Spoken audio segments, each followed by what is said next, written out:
All right, we're back. Romesh, Dodangoda, how are you, man? I'm good, man. How are you? Well, I'm okay. Are you in the UK now? I am. Yeah, it's evening here for Yeah, all for right. us here. But Hope I didn't get you too late. A lot of schedule juggling with the international community. So yeah, thank you for making a window to come on. well, Um, thank you for having me and having me involved in this. Of course, if anyone who's listening doesn't know who Romesh is, he's a fantastic record producer and engineer. Probably most notable for, I guess, the new Bring Me the Horizon stuff. I mean, you've worked with them for a few projects now, right? Yeah. I first worked with them when we were mixing. They did Live from Wembley. They did a DVD for that, and they seemed to enjoy that. So then they did this big Royal Albert Hall show, which had, I don't know if you've seen it, had a full orchestra and a choir, and then they asked me to mix that, which that's probably like one of the hardest mixing things I've ever done. Like, Yeah, live show plus a choir plus an orchestra plus a and band, yeah, and the band, you and know, they're probably one of the biggest bands in the UK. And yeah, yeah, no pressure situation for you. Yeah, yeah, that was super hard because it was like you have to make the band sound massive, and then you've got to fit an entire orchestra and all that stuff on top. So, and then yeah, they asked me to record the new album. So I did Ammo with them. We spent 2 months in North Hollywood making that. awesome. The production on that is incredible. I mean, it's probably one of the best sounding records I've heard, in a while. So hats off to you, man. It's an awesome job on that.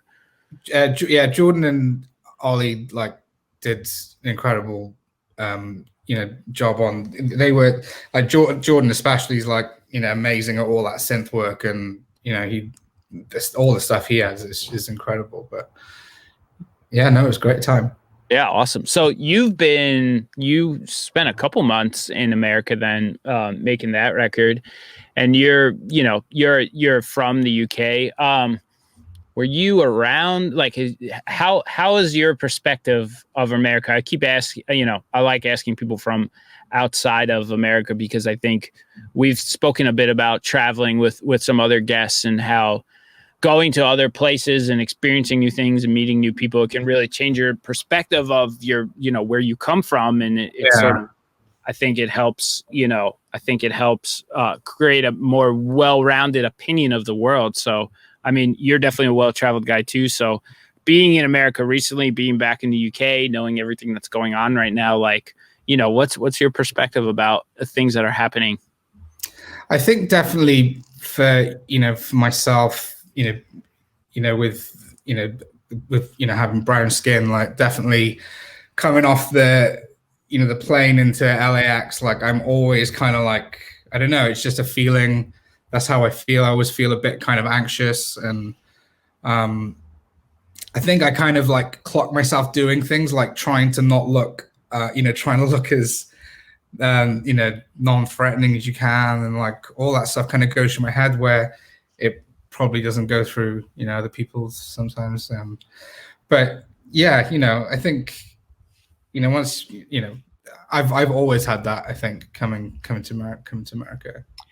I don't think our country is currently or frequently in the past been very inviting of people from other countries who Yeah, are of the brown community and Middle Eastern culture. And yeah, I, yeah, it's a shame, the events of 9/11 and all the terrorist propaganda that flies around this country is definitely polarized people to have these sort of layers of racism towards you know Middle Eastern people, Indian people, all different minority communities, and there are definitely parallels with how that relates to what's affecting the Black community today. And as a country that was founded by immigrants and people from other countries, it's always shocking to me that we take such this insane stance, and that our leaders have our president has ran on a platform of building walls to keep criminals out and things like that. And here we are today, where we have you know race relation issues, more prominent and in everybody's face than it has been in a while, and it's been like this for years. And is the UK, how is the UK reacting to America's like path and decisions here? Because there are plenty of issues in the UK too, but I'm Well, curious. yeah, I was just going to say that I think like there's been a few people who have kind of ignorantly said like, the UK doesn't really have, a race problem, and like, it definitely does. Like it's, there's a lot of, bad stuff kind of going on right now actually. And yeah, it's just like, I don't know. It's just, I can't believe that we're still in this kind of position. Yeah. Have you seen like are the protests in the UK generally non-violent? Like I've seen a few things on the news, but I'm not seeing a ton of international coverage from the UK right now because there's just so much, trying to find what's going on social media or watching the news. There's just so much coverage on America. So whenever I get a chance to talk to people from outside of America right now, I'm interested into what the movements are like in other places in the world. There have definitely been plenty of peaceful, protests going on, especially, down where I live. It's been incredibly, peaceful, and everyone's, kind of behaving. In London, like very recently, there's been a lot of issues with people who have problems with the Black Lives Matter movement. Are just causing, they're fighting the police. They're like, they're claiming they're protecting all the statues because, it's turned into quite a mess. Are they tearing statues down in the UK? They've removed one in Bristol. They tore one down, but yeah, they're starting to try and like protect them around, and you can, people are angry, and like I think people are kind of, some people are saying, oh, it erases history, but I'd argue and say this is like made people so much more aware, and by pulling some of those things down. Yeah, I never understood the erases history It doesn't make sense. Excuse for that. There's so much bad history that we don't honor with statues. So it's not erased. Everyone's aware of it. Nazi statues came down in Germany for a fucking reason. There's not. Oh, that was history, but we don't know about it. Yeah. Why don't we put up heroes and activists and other things and highlight the people that fought against oppression and racism instead of the people who were commanders who fought for it, and I think I've seen that conversation happen a ton here, as all these statues come down, but it's a losing argument right now. Fortunately, it sucks that it took this escalation for that to finally happen. This issue has popped up before in America, and there are a lot of statues that are still standing, and now this time they're just getting ripped down now, which is starting to feel good. But negative optimism, that's the word we've been calling some of this stuff. Good events coming out of terrible events, Yeah, and I think there's so many people who didn't even know what those statues were representing and now aware of it as well. Sure. When I grew up, I thought Christopher Columbus was a hero, because that's what I was taught in school. And he sailed the 7 oceans blue. There's like a nursery rhyme, and you learn about how he founded America and all this stuff. And then they just like skip the whole part about the genocide of Native Americans. Like you didn't find that out until you take a American history class in college, or you later in life read some article or somebody who's like more studied tells you about it, and we have Columbus Day here. We celebrate that. Yeah. I just talked to Josh from North Lane in Australia, and he was talking about that they're trying to change, the holiday for that celebrates their colonization. And, it is this embedded problem, and I think raising a little more awareness to how that's, wrong and fucked up, and we shouldn't be honoring these things anymore is definitely an important part of it. But yeah, I'm glad to see I'm glad to see that things in the UK are moving kind of in the same direction that they are here, at least as far as organizing and protesting and things are going. Yeah, totally. I wanted to talk to you about Control Room because it's a thing that you run online that I think is really cool. I'm a part of it, and we've done some stuff together in there, and I really like the principle of it and how you've created this community. Yeah, I think, for me, I just got fed up of there being like places where people are getting knocked down all the time, and like, just real, horrible kind of interactions, and it's been something that I wanted to do for a long time, because I used to get, but just get a lot of questions coming up on your timeline, like, how did you kind of get this drum sound or this guitar sound or whatever? And it kind of, I was like, well, I just wanted a place where lots of people can discuss lots of different techniques, and I'm really happy that it's now, it's not just about me anymore. It's like there's so many amazing producers in there, yourself included, and yeah, it's been awesome.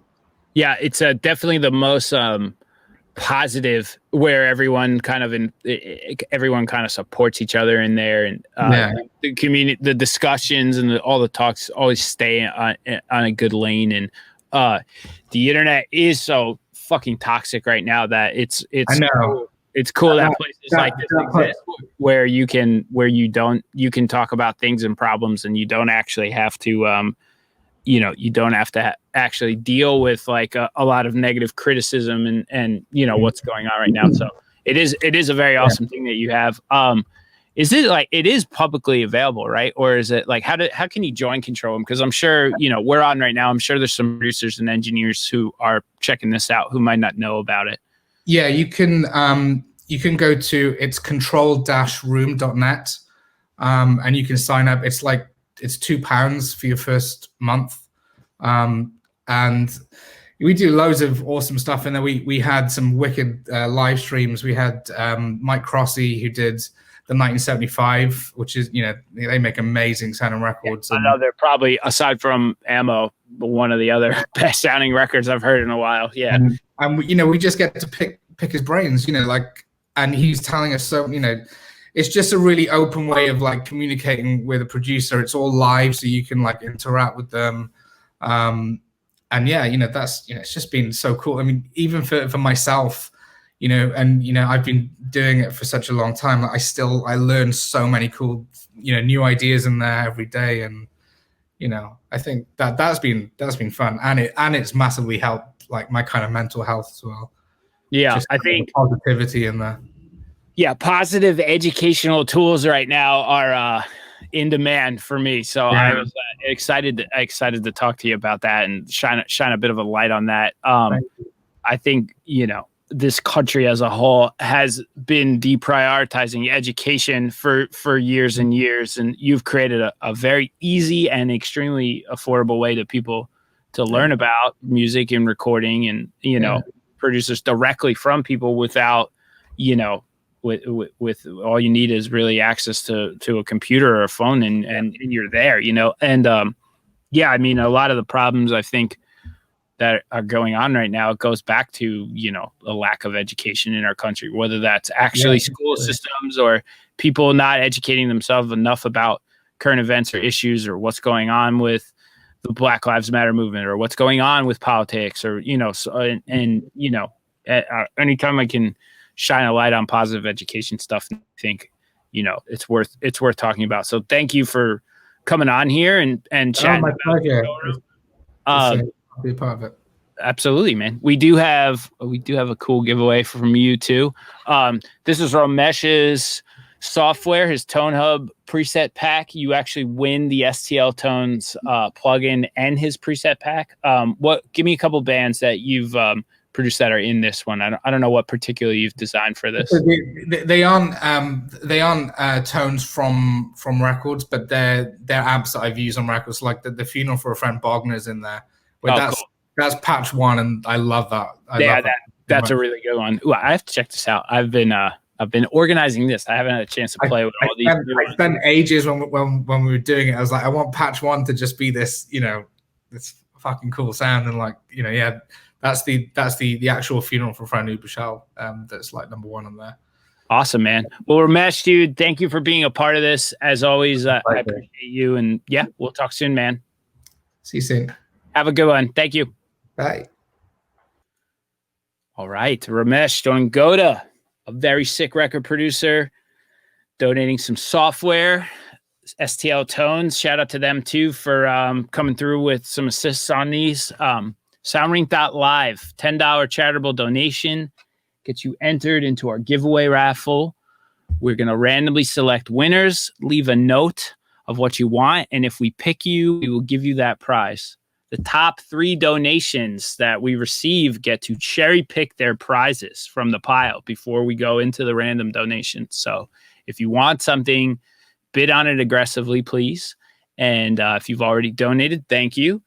I am going to take 2 minutes and I will be back with Manuel from Zeal and Ardor, who is, out of all the artists that have come out in the past few years, one of the most interesting and one of my favorite bands of recent times. So hang tight and we will be back shortly.